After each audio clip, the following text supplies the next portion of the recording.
बहुत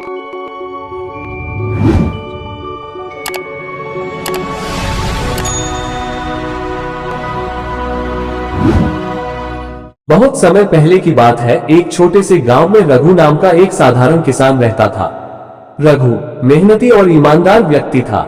वह दिन रात अपनी फसल उगाने में लगा रहता, लेकिन उसके पास अधिक साधन नहीं थे।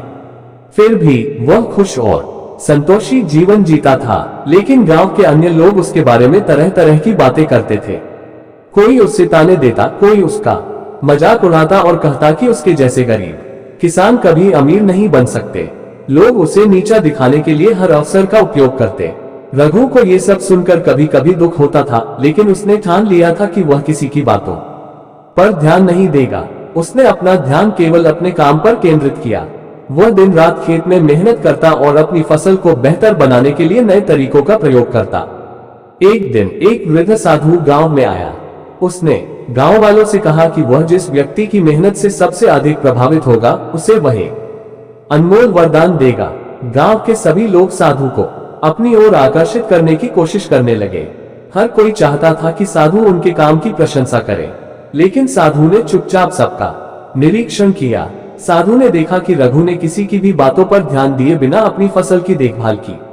वह गहरी मेहनत से खेत में काम कर रहा था। साधु ने रघु के पास जाकर कहा, तुम्हारी मेहनत और लगन सराहनीय है। तुम्हें मेरी ओर से एक वरदान मिलता है। तुम जो भी काम करोगे उसमें सफलता पाओगे।